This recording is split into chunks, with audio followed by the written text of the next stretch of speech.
पहला क्वेश्चन क्या है, पौधों में पोषण कैसे होता है। तो मैंने ये बता चुका है, मैं पहले ही ये बता चुका हूँ कि जितना भी पेड़ पौधा होता है, जितना भी प्लांट होता है, वो सब कैसा होता है, स्वपोषी होता है। कैसा होता है, स्वपोषी होता है। मतलब अपना भोजन खुद बना लेता है, अपना भोजन खुद बना लेता है। और कोई जीव अपना भोजन खुद कब बना लेगा, जब उसके शरीर में प्रकाश संश्लेषण की क्रिया होगी। कौन सी क्रिया होगी, प्रकाश संश्लेषण की क्रिया होगी। जब भी किसी जीव के शरीर में प्रकाश संश्लेषण की क्रिया होगी, तब वो क्या कहलाएगा, स्वपोषी कहलाएगा। मतलब क्या, उसमें कौन सा पोषण हो रहा है, स्वपोषण हो रहा है। और ये जितने भी प्लांट होते हैं, जितने भी पेड़ पौधे होते हैं, सभी में ये क्रिया होता है। अब कहोगे प्रकाश संश्लेषण किस में होगा, तो प्रकाश संश्लेषण उसी में होगा जिसमें क्लोरोफिल नामक वर्णक पाया जाता हो, जिसमें क्लोरोफिल नामक वर्णक पाया जाता हो। क्लोरोफिल को ही हम लोग पर्णहरित भी कहते हैं। क्या कहते हैं, इसे हम लोग पर्णहरित भी कहते हैं। और इसी क्लोरोफिल के कारण जो है पौधों का रंग कैसा हो जाता है, हरा हो जाता है। क्लोरोफिल के कारण ही पौधों का रंग कैसा हो जाता है, हरा हो जाता है। या पौधों के पत्तियों का रंग कैसा हो जाता है, हरा हो जाता है। इस सभी क्वेश्चन को याद रखो। प्रकाश संश्लेषण की प्रक्रिया का वर्णन, जाइलम एवं फ्लोएम के कार्यों को लिखिए। वाष्पोत्सर्जन से आप क्या समझते हैं, अवयव पोषण। ठीक है, अब मैं इसे इरेज करता हूँ।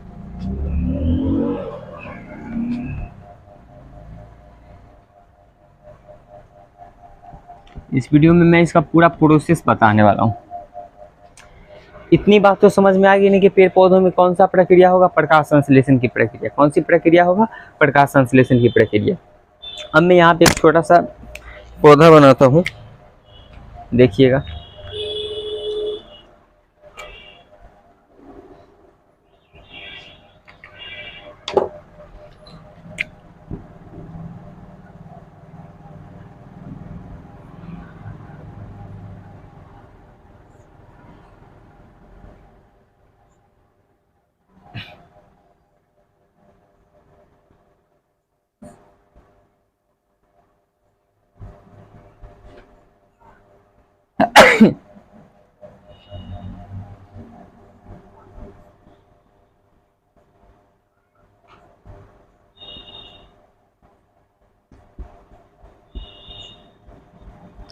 मुझे लगता है यही आपके मैं जो ये समझाऊंगा ना, इसमें आपका 3 क्वेश्चन क्लियर होगा। पहला तो प्रकाश संश्लेषण क्लियर होगा, दूसरा जाइलम एवं फ्लोएम का काम भी यहीं से क्लियर हो जाएगा। तो मैंने ये यहाँ पे एक पौधा बनाया है, देख लीजिए। चलो ठीक है, देख रहा था पूरा आ रहा है कि नहीं। देखो, तो ये एक पौधा है, ये क्या है, एक पौधा है। सबका मैं नाम लिख दूं तो ये क्या है, यहाँ से ये पूरा, ये क्या है, ये रूट है। क्या है, ये रूट है। रूट का मतलब, इसका मतलब क्या, जड़ है।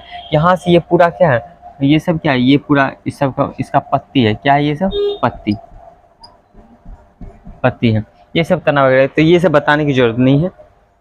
मेन चीज़ क्या है, पौधा अपना भोजन कैसे बनाता है, या पौधों में पोषण कैसे होता है। तो पौधा अपना भोजन कैसे बनाता है ये समझिए।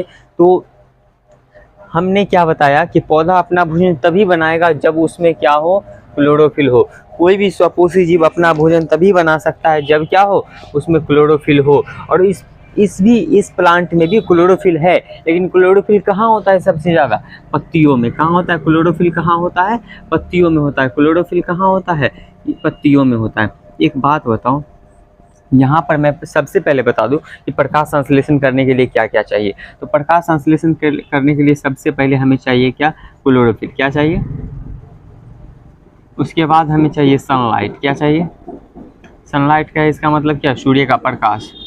तीसरा चाहिए जल, H2O। और चौथा क्या चाहिए, CO2, कार्बन डाइऑक्साइड। ये जो क्लोरोफिल होता है ना, ये क्लोरोफिल रसोइया होता है। क्या होता है ये, रसोइया। रसोइया किसे कहते हैं, जो खाना बनाती है, जो खाना बनाती है। अब इसका मतलब ये नहीं कि मम्मी, अपनी मम्मी घर में खाना बनाती वो रसोइया हो गई, वो भी रसोइया ही हुई। ठीक है, जो खाना बनाता है उसे क्या कहेंगे, रसोइया कहेंगे। क्या कहेंगे, रसोइया। तो ये क्लोरोफिल को कुछ समय के लिए मान लो कि ये क्लोरोफिल क्या है, रसोइया का काम करेगा। किसका काम करता है ये क्लोरोफिल, रसोइया का। इसके बाद ये सनलाइट तो सूर्य का प्रकाश है, H2O जल है, CO2 क्या है, एक गैस। CO2 इसको कहते हैं क्या हम लोग, कार्बन डाइऑक्साइड कहते हैं। क्या कहते हैं, कार्बन डाइऑक्साइड, कार्बन डाइऑक्साइड कहते हैं। इतनी बात समझ में आई। अब रसोइया का काम क्या होता है ये बताओ। रसोइया का काम क्या होता है, तो रसोइया का काम होता है खाना बनाने का। रसोइया का काम क्या होता है, खाना बनाने का। अब रसोइया जहाँ रहेगा खाना वही ना बनेगा, रसोइया जहाँ रहेगा खाना वही ना। मान लो कि रसोइया को हम किसी रूम में जाके बांध के रख दिए, अब वहाँ से उसका छूटना मुश्किल है, तब वो जहाँ रहेगी खाना वहीं बनाएगी ना। अब खाना अलग बनाने के लिए उसको वहाँ से निकलना पड़ेगा, लेकिन वो तो वहाँ फिक्स हो गया है। तो उसी तरह क्लोरोफिल होता कहाँ है, पत्तियों में। कहाँ होता है, पत्तियों में। तो क्लोरोफिल खाना कहाँ बनाएगा, पत्तियों में ना। तो जहाँ खाना बनता है उसे हम लोग क्या कहते हैं, रसोई घर। खाना जहाँ बनता है उसे हम लोग क्या कहते हैं, रसोई घर कहते हैं। जहाँ खाना बनता है उसे हम लोग क्या कहते हैं, रसोई घर। तो पौधों का रसोई घर किसे कहा जाता है, पत्ती को कहा जाता है। किसे कहा जाता है, पत्ती को। पौधों का रसोई घर किसे कहा जाता है, पत्ती को कहा जाता है। पेड़ पौधा का रसोई घर किसे कहा जाता है, पत्ती को कहा जाता है। या इसी को हम लोग प्रकाश संश्लेषी अंग भी बोलते हैं। क्या बोलते हैं इसे, प्रकाश संश्लेषी अंग। क्या बोलते हैं इसे, प्रकाश। यहाँ से आपका ऑब्जेक्टिव क्लियर हो रहा है कि प्रकाश संश्लेषी अंग किसे बोलते हैं, तो पत्ती को बोलते हैं। लेकिन कहेगा प्रकाश संश्लेषी अंगक किसे बोलते हैं हम लोग, प्रकाश संश्लेषी अंगक किसे कहते हैं, तो प्रकाश संश्लेषी अंगक कहते हैं हम लोग पर्णहरित को। किसे कहते हैं, पर्णहरित।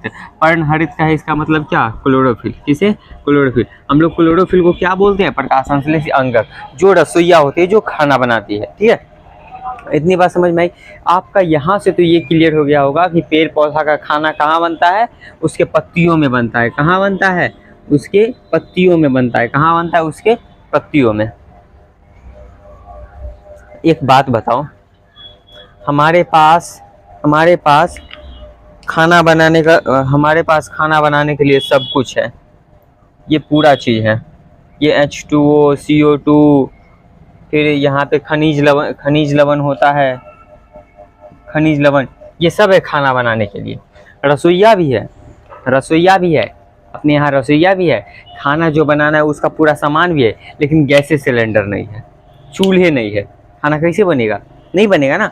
तो हमारे पास क्लोरोफिल रसोइया पहले से है, पहले से रसोई घर में मौजूद है। ठीक है, और अभी मान लो कि कोई सामान नहीं, तो सबसे पहले हम क्या लाएंगे, सबसे पहले हमें गैस सिलेंडर का व्यवस्था करना पड़ेगा ना, आग का व्यवस्था करना पड़ेगा। तब क्या करते हैं हम लोग, सूर्य का प्रकाश, ये पेड़ पौधा क्या करता है, सूर्य का प्रकाश को अपने अंदर अवशोषित करता है। क्या करता है, अपने अंदर अवशोषित करता है। अब अवशोषित करेगा कैसे, तो इसका जो ये पत्ती होता है ना, ये जो पत्ता है ना, इसी में होता है क्लोरोफिल। क्या होता है, क्लोरोफिल। ये क्लोरोफिल क्या करता है, ये क्लोरोफिल क्या करेगा, सूर्य के प्रकाश में जो विकिरण ऊर्जा होगी, सूर्य के प्रकाश में जो कौन सी ऊर्जा बोले, विकिरण ऊर्जा। कौन सी ऊर्जा, विकिरण ऊर्जा। सूर्य के प्रकाश में जो विकिरण ऊर्जा होता है ना, क्लोरोफिल इसे क्या करता है, अपने अंदर अवशोषित कर लेगा। क्लोरोफिल क्या करेगा, क्लोरोफिल जो यहाँ पत्ता में होता है ना, वो क्या करेगा, यहाँ सूरज से, मान लो कि ये सूरज भगवान है, तो यहाँ से जो लाइट आएगा ना, इसमें जो विकिरण ऊर्जा होगा, इसे अपने अंदर खींच लेगा, अपने अंदर अवशोषित कर लेगा। अपने अंदर क्या कर लेता है, अवशोषित कर लेता है। और इस विकिरण ऊर्जा को किस में बदल देता है, रासायनिक ऊर्जा में बदल देता है। किस में बदल देता है, रासायनिक ऊर्जा में परिवर्तित कर देता है। कौन, क्लोरोफिल। यहाँ से आपका एक और ऑब्जेक्टिव क्लियर हुआ कि सूर्य के, पेड़ पौधों के शरीर में सूर्य के प्रकाश में उपस्थित विकिरण ऊर्जा को रासायनिक ऊर्जा में कौन परिवर्तित करता है, तो कौन करता है, क्लोरोफिल। क्या, कौन करता है, क्लोरोफिल। अब देखो, अब हमारे रासायनिक ऊर्जा आ गया, मतलब गैस सिलेंडर या चूल्हा ये आ गया। रसोइया भी अपने पास है, कौन, क्लोरोफिल। अब हमारे पास गैस सिलेंडर भी। अब खाना बनाने के लिए हमें सामान सब जो चाहिए ना, जैसे अगर मान लो हमें चावल दाल बनाना है, तो चावल दाल बनाने के लिए चावल और पानी ये सब चाहिए कि नहीं, दाल वगैरह मसाला वगैरह चाहिए कि नहीं। तो ये H2O और